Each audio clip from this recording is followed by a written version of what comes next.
Welcome to the Fans and Sports Show, hosted by 216 Mike and your boy EG Laflare, also produced by Walt K Disney.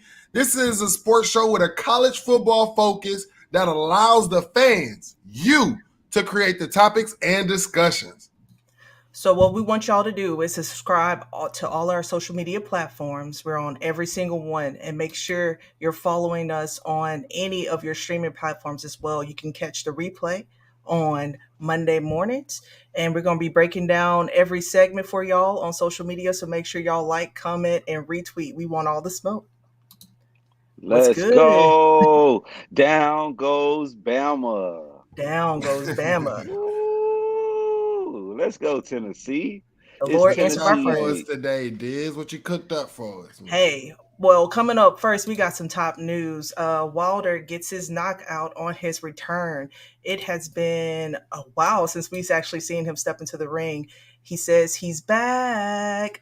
So he hit that first round knockout against Robert Helenish. I don't know if I'm pronouncing his name wrong. No, I'm butchering it. After consecutive losses to Tyson Fury, he said that right hand is something serious. I missed the fight, especially if it happened in the first round. I feel like I'm the person that comes to the party late and Yeah, walks in and the fight already over with. yeah. Mike, what's your thoughts on this? Man, I had to go see that knockout, man. I honestly, I'm someone who comes to the party late too, and didn't think that it was gonna happen in the first round or so fast, because at first it kind of looked like Wilder was a little bit nervous out there, but and then he got backed in the corner and he started throwing them boys, and not everybody's chin is Tyson Fury strong. My man Tyson Ooh. got knocked down, came back up like the Undertaker. This young man, I don't even think his eyes blinked when he got knocked out. He was just like this on the ground. Like it was bad. But shout out to Dante Wilder getting his, man.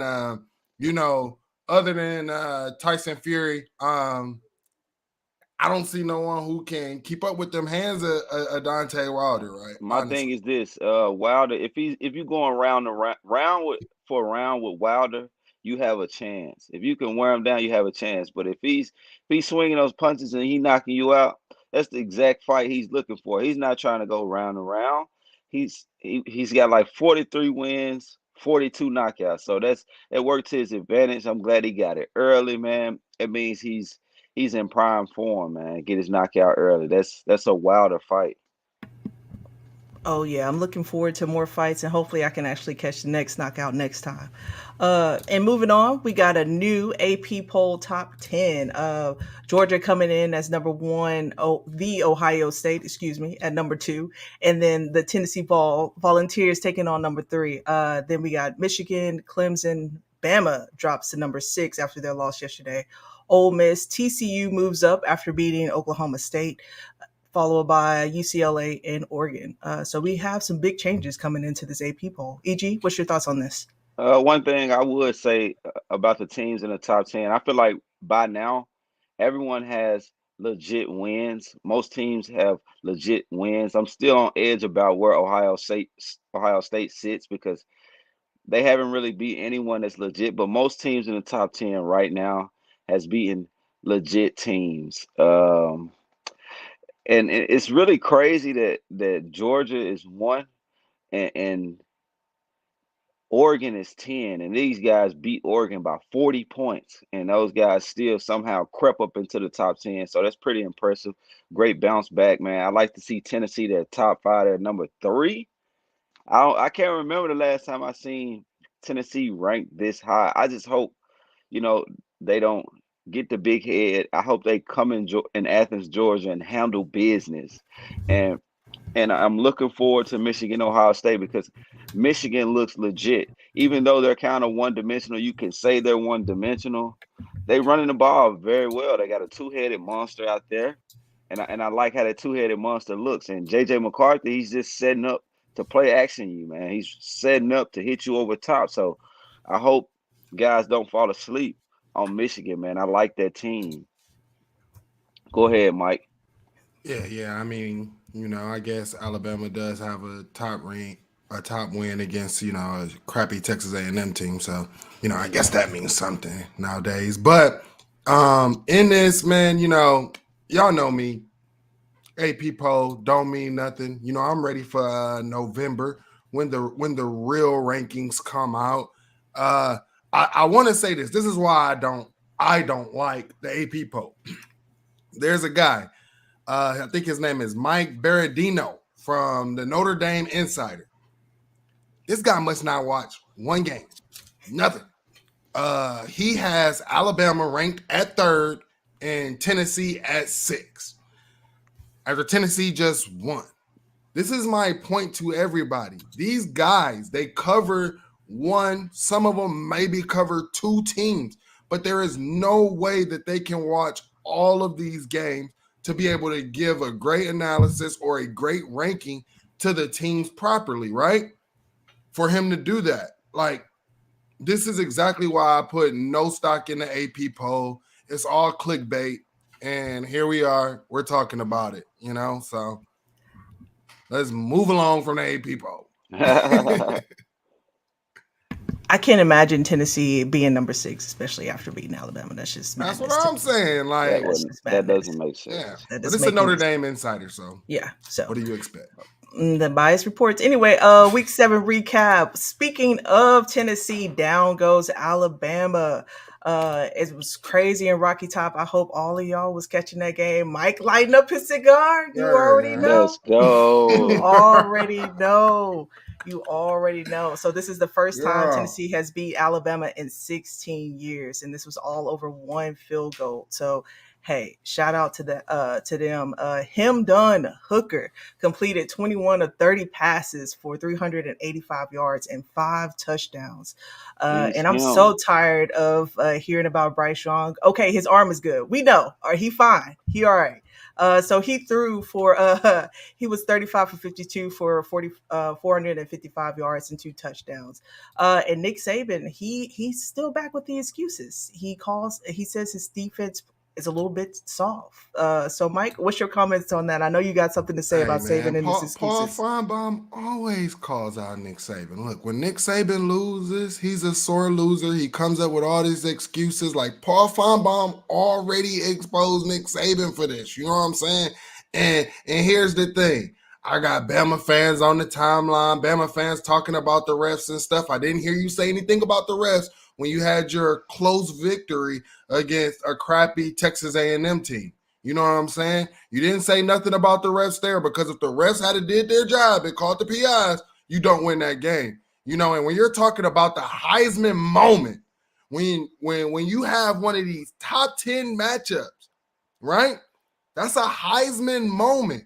And him, Don Hooker, is him. Don. Yeah, man, he is him. He had his Heisman moment. I can't say that Bryce, did, because he didn't lead them to the victory. He couldn't bring them back, on the last drive where they had to kick a field goal. If Bryce Young was that guy and it was the Heisman moment, you go down there and you scored a touchdown. Not settle for the dink and dunk field goals that they had to do and end up missing it. So shout out to Hendon Hooker, bringing Tennessee back to prominence. I can't recall the time that Tennessee was ranked in the top 5.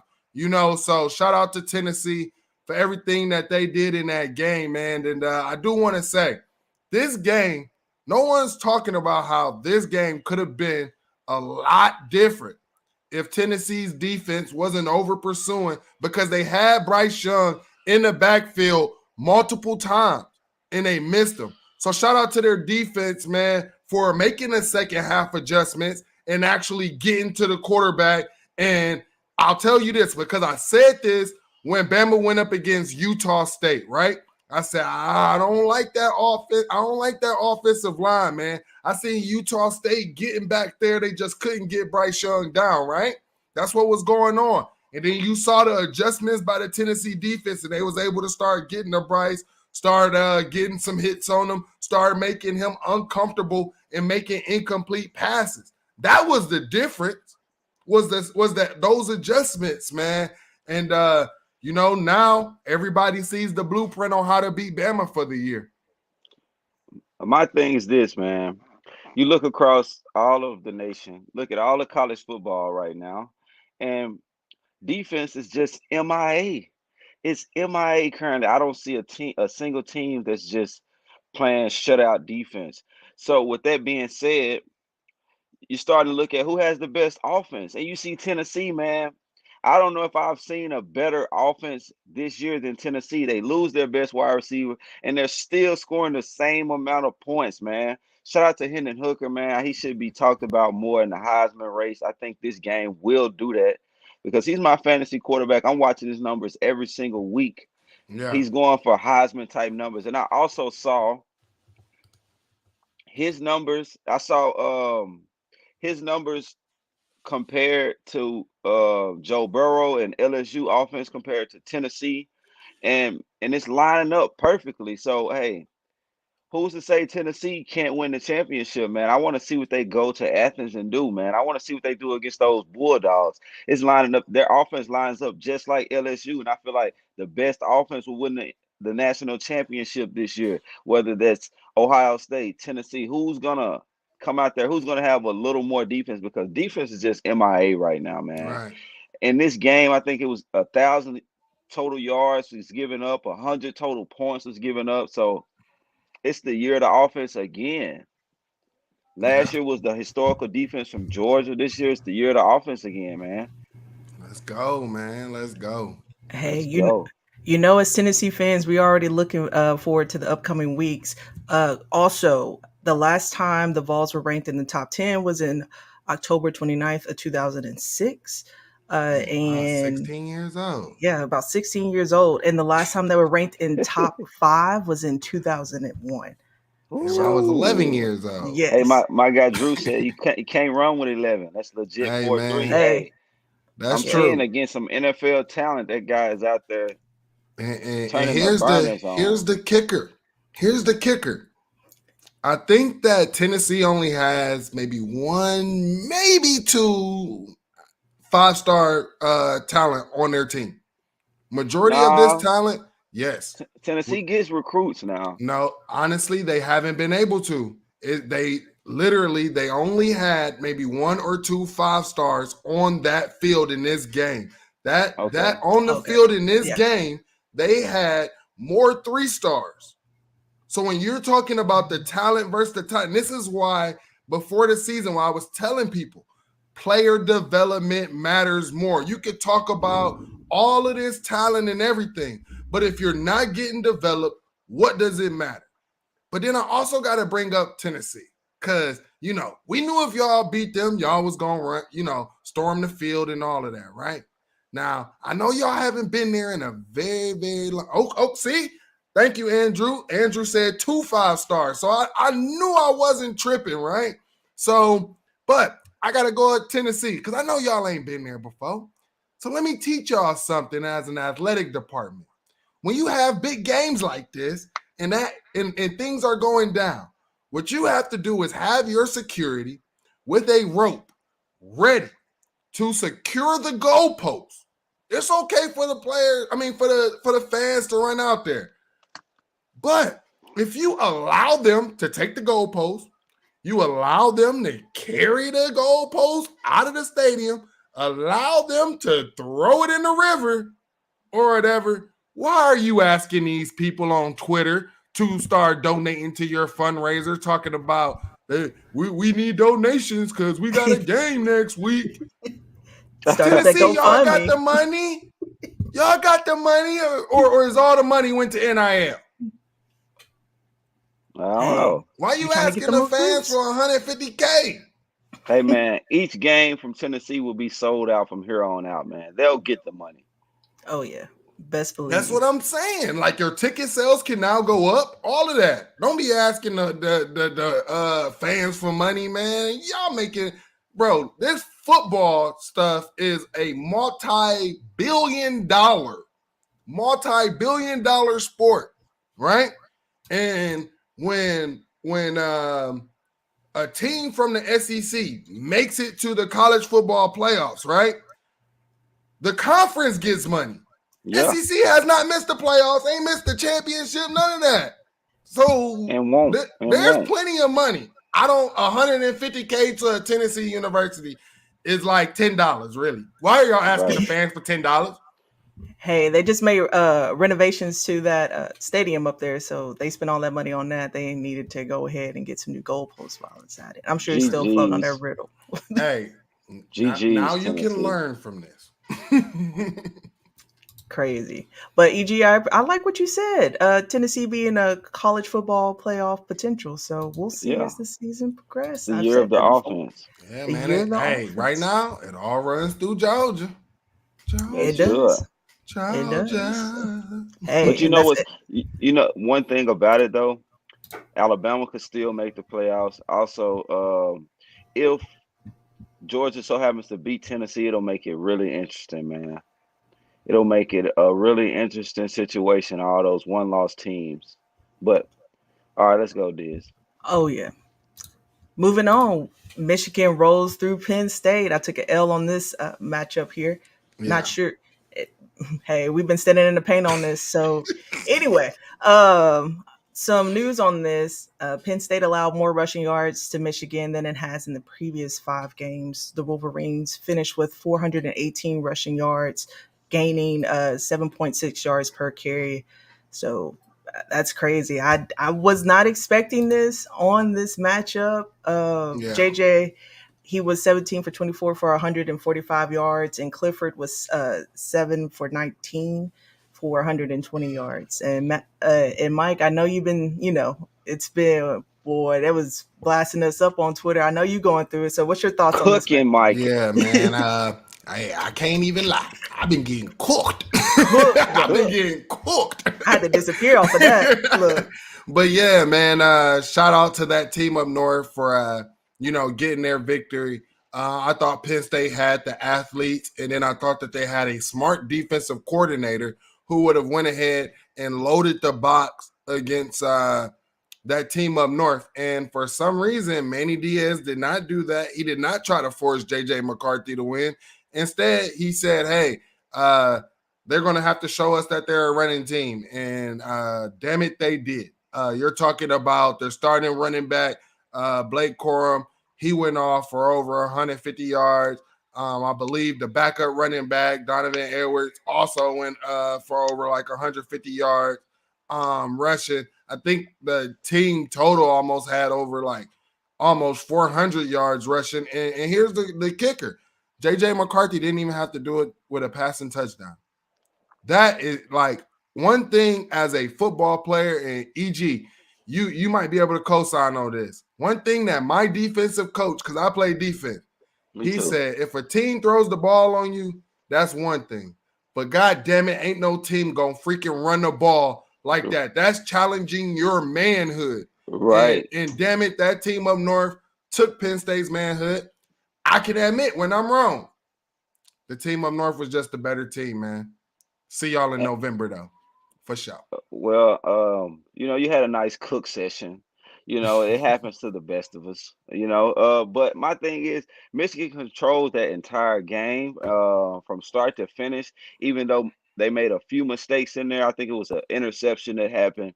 You still saw all momentum with Michigan, and like you said, they got a two-headed monster, man. We might know what they're doing, but those two running backs, man, they're still running the ball. And I saw Penn State with 7 people in the box. They slid 8 in there a few times, but the guys were still able to break it down. It's like the screen plays and the little dink and dunks to the running back.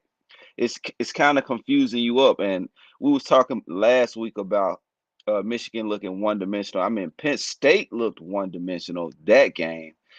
Michigan, even though they were one dimensional, they can pass when they need to. They show you they can hit you with a play action because their run works so effectively, man. And I don't want you guys to sleep, you Ohio State fans. I hope y'all are watching. Hope y'all are seeing, man. Michigan is for real, man. Michigan can play some ball. I like what they're doing, man. They're running the ball. They will run the ball. So I don't care how tough you think your defense is. They will run it. Hey, what we used to say back in the day, this Ta ta ta ta ta ta Ta ta ta. ta. Hey, but I I don't can't know. wait for the matchup, I man. can't either, man. I can't either, man. I love that they did this. Let them keep building that false hope. And here's one thing that I did say, because they have to get that passing game going because Blake Corum had to limp off of the field, right? And we saw this from Michigan State last year. They ran Kenneth Walker and ran him and ran him and ran him. And then when he got to another big time matchup, in the Ohio State game, he was hobbled. He didn't look like himself, and then he got knocked out of the game. So 41 points by a team that runs the ball is pretty impressive. hella impressive. Yeah, With it no just touch. Penn State was just. I'm gonna say it. They were definitely overrated and overhyped, bro. But honestly, I believe that their defensive front seven is very young. We'll see what it looks like next year. But Manny Diaz, you got to do a better job. Playing a 4-3, that's not really loading the box. That's 7 people. That's not Yeah. really loading a box. And that team up north, they were in a lot of 12 personnel sets, and you're still in a 4-3. Yeah, I don't think That they was swapped from the that 4-3. was I think I dumb. saw 4-3 Yeah, most of the night. you had your DBs playing a whole bunch of yards off the ball, terrible defensive coaching in my eyes. But congratulations to them on the win. This was the Well, one loss I had in my picks, though. Just want to say that. Coming up next for Penn State, they host Minnesota and the Ohio State over the next 2 weeks, giving them a chance to possibly stay in the Big Ten race if they beat the Ohio State. So, I mean, hey, they can learn from their mistakes. He said not too much. Anyway, the last recap we got, Oklahoma State taking that L against TCU. Slick wanted Oklahoma State to come away with this win, but on this episode of Did You Know, TCU had lost 20 straight games when trailing by 2 touchdowns entering the fourth quarter. But hey, the Horned Frogs came back and shut out the Yeah. Cowboys in the fourth quarter, holding them to just 32 yards that period. So, EG, what's your thoughts on this? man, I had Oklahoma State winning this game. I'm one of those people who are underrating TCU, man. Like I haven't watched them enough to just know how good they are, but I did watch Oklahoma State, and this is for 2 consecutive years. Oklahoma State has been this decent team. I like how it's hard to game plan for their quarterback because he can run it, he can pass it. They got a solid running back for 2 straight years, man, and it seems like as if that I figured they beat TCU, but TCU had an answer, man. TCU their quarterback passed for 286 yards. They rushed the ball with 3 different running backs. So I think we got to start. I got to start taking TCU a little more serious. Neither team played defense, but that's all across college football right now. So And Mike, I know you've been talking up TCU, and I'm like, Yeah, hey, the stats man. don't lie. The stats don't lie. And that's what I like to go. I like to look at, man. Oklahoma State, really good team. TCU, also a really good team as well. And they came in with some QB controversy. Last year Max Duggan was the starting quarterback, but apparently he was beat out for his job by what's his name, Chandler Morris. And then Chandler goes out with an ankle injury, and Max Duggan comes in. He's been leading this team to victory. And honestly, right now, he leads the Big 12 in passing touchdowns with 16 touchdowns. nice. So he's highly slept on. One thing that made me pick TCU was just his leadership and how he put the team on his back in their previous game. And I was just in I was watching this whole game, and I'm like, damn, TCU, you about to let me down. My pick's about to be all terrible and everything. And this man literally wielded himself because he got hurt in that game. He really did. He got hurt in that game. And his teammates was checking on him. The coaching staff was checking on him. And he was letting everybody know, like, I'm all right, I'm all right, I'm all right, and all of this. And he wielded that team back to victory. They go into double overtime. TCU starts off. They score. Oklahoma State had to come back and score. Then they go into second overtime. Oklahoma State gets the ball. but has to kick a field goal. And what Max Duggan say, we ain't doing that. Go down, score, and they win the game, man. So shout out to Max Duggan and shout out to TCU. But I want to say this as well about this. I think the Big 12 is highly underrated. We always, for previous years, have called them one of the worst conference, or when we rank the Power Five, we've been putting them either at 4 or 5.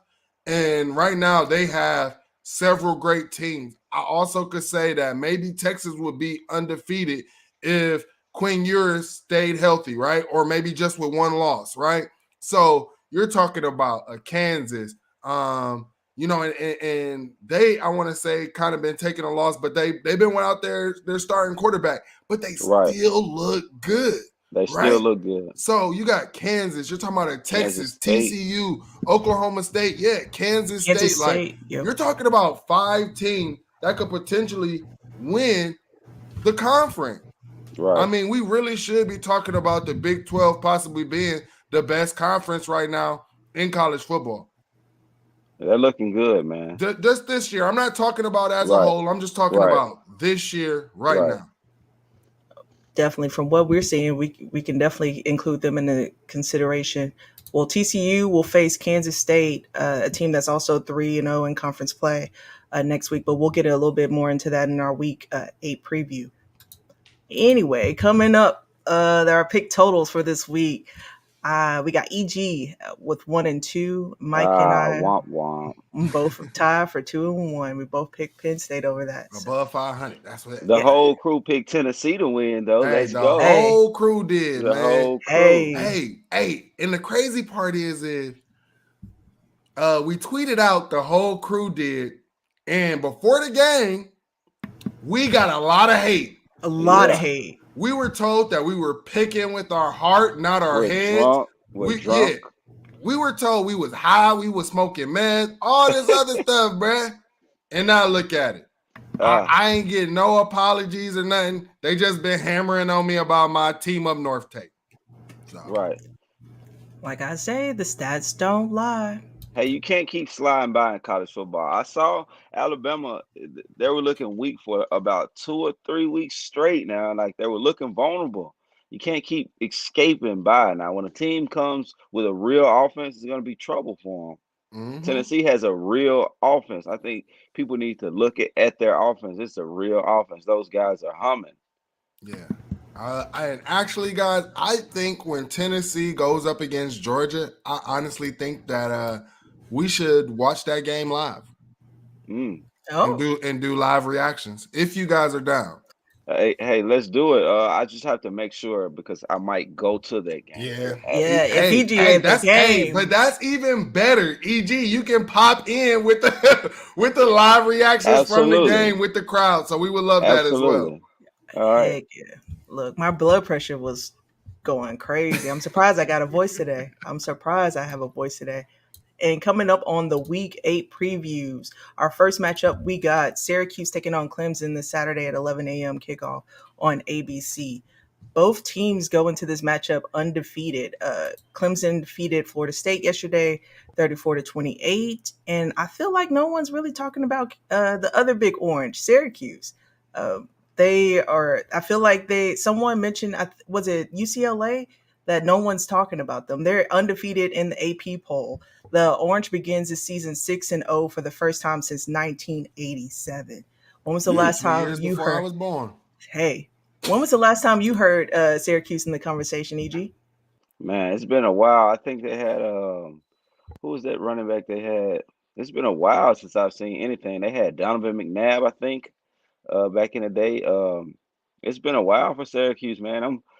They're ranked number 14 now. I guess we got to put some respect on Syracuse. I overlooked him as well, man, but I still got Clemson coming out on top of that game. Yeah, man. I got Clemson winning this game as well. Yeah. The thing is I've been keeping an eye on Syracuse, and one thing to say, there was a couple years ago, Syracuse was giving Clemson, when Clemson was really good, they were giving Clemson a run for their money. I want to say one time they were either winning at halftime or like really like close at halftime, but they just don't have the depth to go up against the talent that Clemson has. But I'm happy that they are bowl eligible right now. They still have some building. They still have to recruit. This is not going to be a game that they win because this will be at Clemson. That also gives them the advantage. Yes, it's 11 a.m. kickoff and everything, but Clemson got this. DJU is not a quarterback that is easy to take down. One of the teams, what was that, Florida State? They learned that last night. He was escaping the pocket, and I'm talking about had a guy literally grabbed on his arm and stuff, and he just slips right on out the tackle and, takes off, man. And I've been talking to a lot of people, even Clemson fans, were down on DJU. And I said, man, I've been following this guy.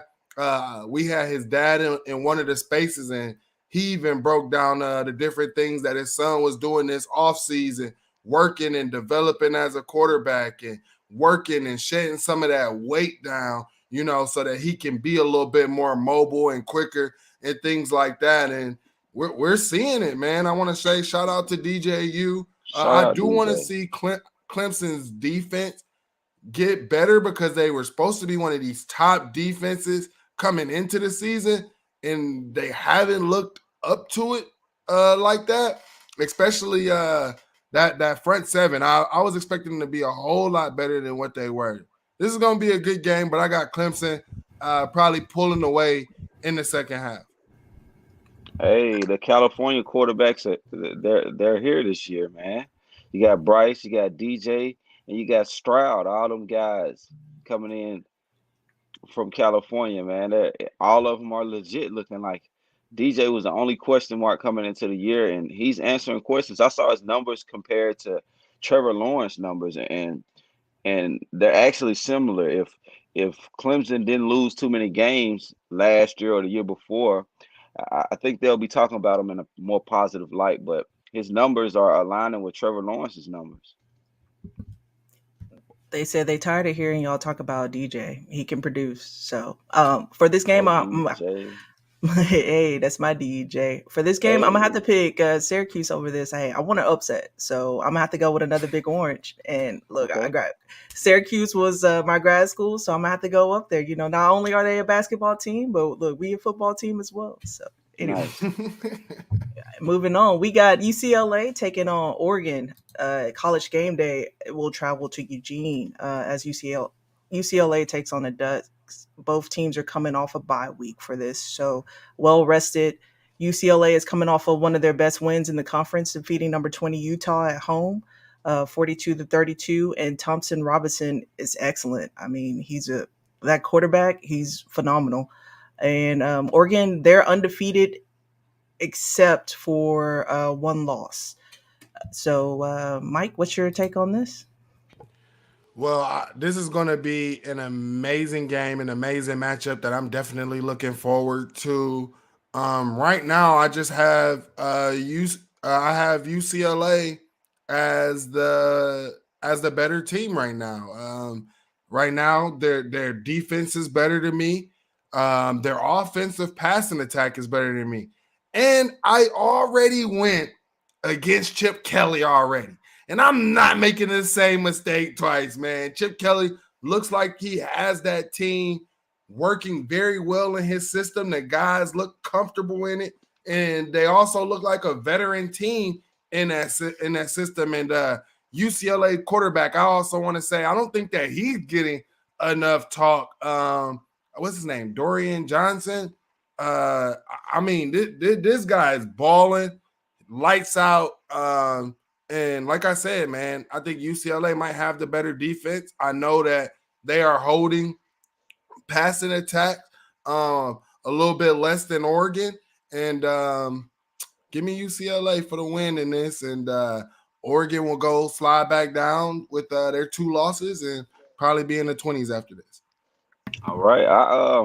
I got Oregon in that game, man.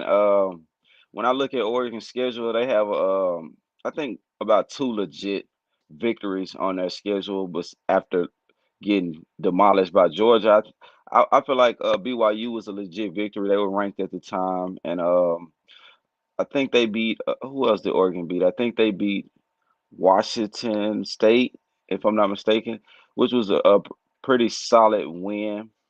And UCLA had solid wins too. I mean, my thing is with UCLA, they've given up 30 something points in almost every game they've played. I don't know. They might have a little better defense than I can see from the numbers because UCLA plays at weird times. I can't always watch UCLA. I'm usually asleep by the time those California games come on. But they've got two legit wins too. They beat Utah, who recently beat USC, and they also beat Washington, who was on a roll early. So these are two teams with at least two legit wins, and I think it's a close game. I think it'll be a good game. I'm excited to watch. I got Oregon in that one. Bo Nix, the difference maker. Man, you gotta start staying up. Pac-12 After Dark has always been lit. Yeah, yeah, I miss Lincoln Riley losing last night. I was like, I dang, I didn't. fell yeah. Me asleep for too. I that. did not. Me too. I did not. I I ain't go was to sleep till after that mug was on. I was like, dang, USC lost. I'm a Lincoln Riley fan. Anyway, By a point. it's crazy. That was crazy. And the last game we got for Week 8 preview, we got Kansas State taking on TCU. TCU is coming in with that momentum after their winning over Oklahoma State. And Kansas State survived an upset bid against Iowa State in the last time we saw the Wildcats take the field. Yeah. So it's going to be a crazy matchup. I'm pulling for TCU on this one. I think coming into this game, they're definitely going to have some momentum after last week. And Mike, I know I keep saying the stats don't lie. What you got on this? Yeah, man. You know, I gotta go with TCU, man. They're one of the hottest teams right now, especially in the Big 12. Kansas State is one of those teams that's known for upsetting people, but just watching their last performance, I can't see it. I can't see Kansas State being able to hang with TCU's skill players. I can't see Kansas State being able to contain Max Duggan. And like I said, this guy has something to prove. He has a chip on his shoulder because he came into this season known as the backup, like I said earlier. So, you know, this guy has something to prove. Give me my guy Max Duggan and them frog, the horn frog. Nice. Man, I picked against TCU last week. I'm not going there this week, man. I'm picking TCU. This is the third straight legit victory in a row. I was still kind of on the edge about them, but man, they beat Kansas, who is a really good team. They beat Oklahoma State, who's a really good team, and they also beat Oklahoma. So it's time that I give TCU their respect. I'm gonna pick TCU this week. I'm gonna have them beating Kansas State. I haven't watched enough of Kansas State yet, but they're number 17. I see they're doing good things, but this week I got to go with TCU, man. Smart move, smart move. So we'll definitely see how this week matchups turn out. Make sure y'all following us on all social media and engaging with us. So hey, if we need to be in the paint, go ahead and call us out. We'll Cook. cook us. Hey, we'll be there defending ourselves. I'm not defending Mike. I'm not defending Mike. Yes. Hey, I can stand in the paint, solo dolo. You know what I'm saying? He was like, I already knew it was coming. I already knew. Yeah. Getting to one of my favorite segments of the show is the game ball. Each week, we pick a player that we decide to go ahead and give the game ball to. And I can just start since Tennessee coming off a high, I had to pick a Tennessee player. I went ahead and picked Jalen Hyatt, who recorded 270 yards last night for 5 touchdowns, which I believe is a record for a wide receiver at Tennessee. So in a game. So if not him, it was going to be him, Don Hooker, or just the whole Tennessee crew. I mean, you know, they did everything right. I mean, there's still stuff they did wrong last night, but right now I'm on a high. So they did everything right in my eyes today. Say the whole squad. Hey, the whole squad. I'm giving my game ball to my fantasy quarterback, Hendon Hooker. When Bryce went down there and delivered and gave Hooker a chance to march it down there, I saw 2 great passes from Hooker, man. all game long. He just answered the bell, man. He made the right passes. He brought them down there in the right time and set that field goal up very easily. He didn't panic. He's 24 years old. He's a veteran. He's looking comfortable out there, man. I got to give it to Hendon Hooker, man. Shout out to him. He's single-handedly carrying my fantasy team this season. Mike? Yeah, I got to give my game ball to my man Cameron Rising. Utah came into the season. They took the L to Florida. Like I said, in a previous episode, I blame that more on the defensive coordinator, not containing Anthony Richardson, not treating him like a running quarterback. But my man Cam Rising, I want to say USC went up on these guys 14-0. Looked like the game was about to get out of hand. And this man, Cam Rising, just continued to fight nonstop, continued to battle back. And he led his team to victory, man. It seemed like that first, USC was going to just run away with this game. The defense started to clamp down. My man, Clark Phillips, started to play. But really the X factor was Cam Rising, not giving USC the ball back, doing everything right, almost having a 70% completion rate. He had 415 yards with 2 touchdowns and had a 92.5 QBR, man.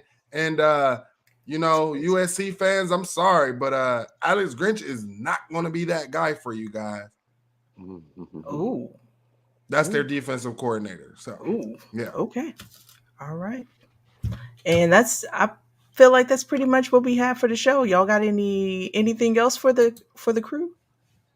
No, man. Just make sure that you like, you follow, you subscribe to everything, all of our social media. Honestly, if you can't leave a comment, you tweet at us, we do respond. We are very active on Twitter. So if you are on Twitter, make sure you're leaving us a comment. Let us know your thoughts about the show. Let us know your take. Who do you guys have in our matchups that we picked for the week? Do you got Syracuse or Clemson? Do you have UCLA or Oregon? Or do you got Kansas State or TCU? Let us know. And make sure if you missed parts of tonight's episode, go ahead and you can catch us on your podcast platforms tomorrow, as well as on social media. So like Mike said, we like to engage with y'all. And if we need to get cooked, go ahead and cook us. And with that, we are out. Peace.